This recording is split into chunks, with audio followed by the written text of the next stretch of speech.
is you fulfilling the word and thought you give to yourself and to others, and experiencing a state of purnatva, completion with yourself and life.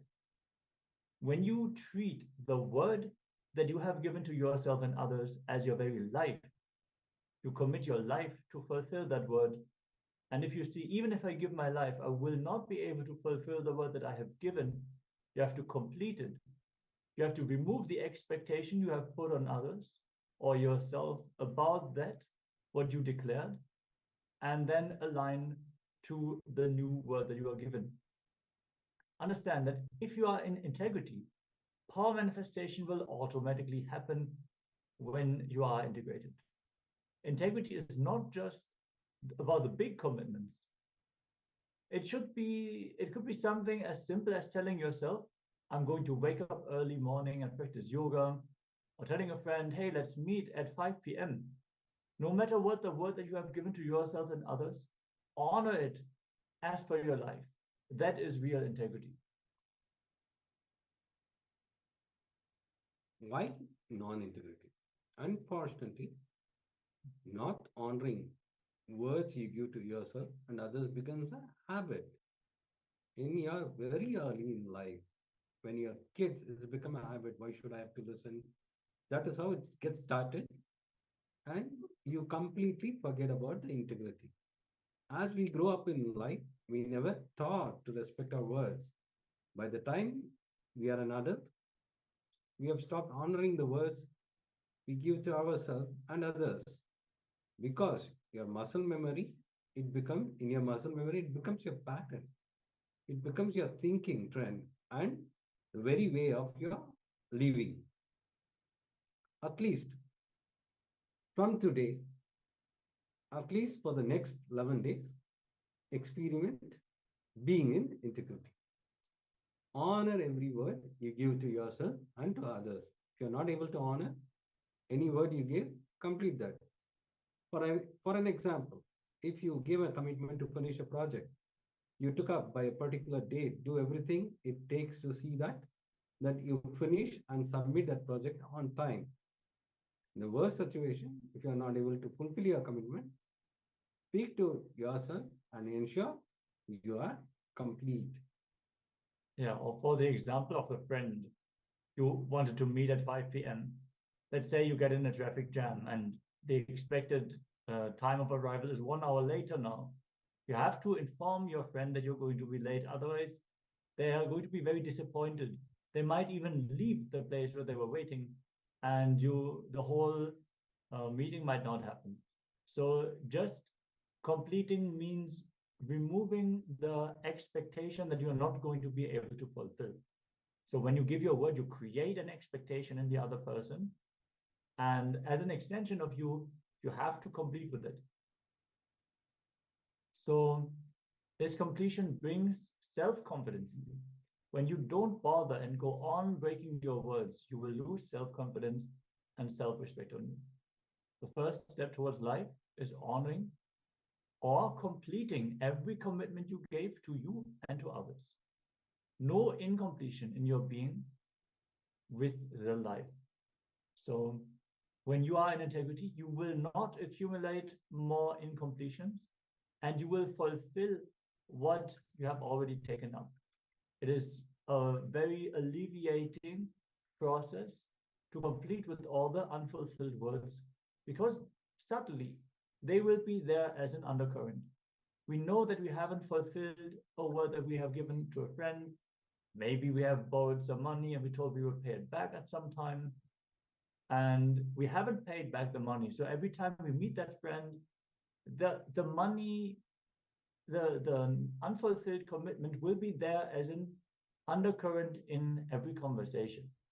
So if we can complete with this, then naturally the relationship gets liberated from that pattern. Yes. Now, completion with the what. Whatever commitments, words, promises you gave it to you and others and did not honor and fulfill, where you did not restore your integrity, where you have not even completed, please list. See, if you have honored, you don't need to pen down. If you're completed with them saying that I'm not going to honor it, you are on your own way. So I am on my own. Even then, you don't need to pen down. If you neither completed nor honor, please now pen down and make the list. Please have your books and pen along with you so that we can enter into this exercise. So wherever you didn't honor, you are going to pen down. Or you have not completed, just pen down, make a list and pen down.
Yes.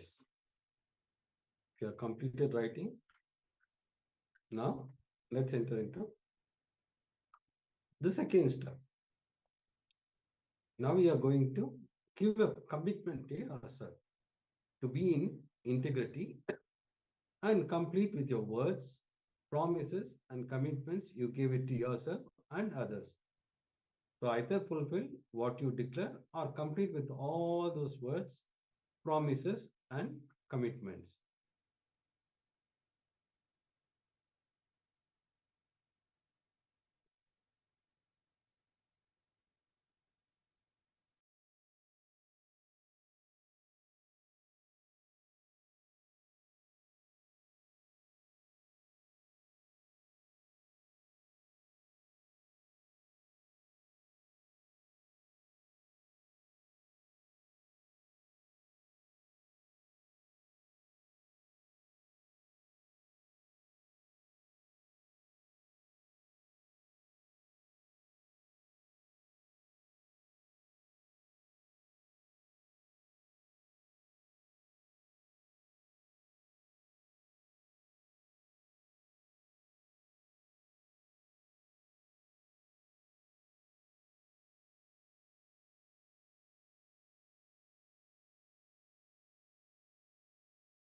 Yes.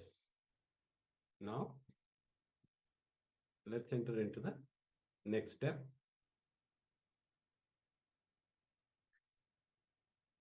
Now you are going to make a call to 3 people and either recommit to honoring the word you gave and fulfilling it, or withdraw your commitment and complete for the word you gave.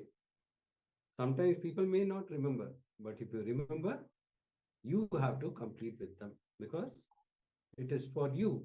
The completion is for you. So now you are going to call 3 people, at least 3 people, where you didn't where you gave the word and you didn't fulfill it. For an example, you call them a coffee for an evening around 5, but you completely forgot and you didn't go for the coffee. So now you are going to call them and complete with them. Or you wanted to go for a movie on the weekend, but you completely forgot and you had some other works. For that, also you have to go and complete, saying that I had called you for the movie, but I couldn't make it up, and you are going to complete with them. So like this, there are many things where many times you gave the word and you didn't complete. So now take and make at least 3 calls and complete with them. Let's enter into the exercise.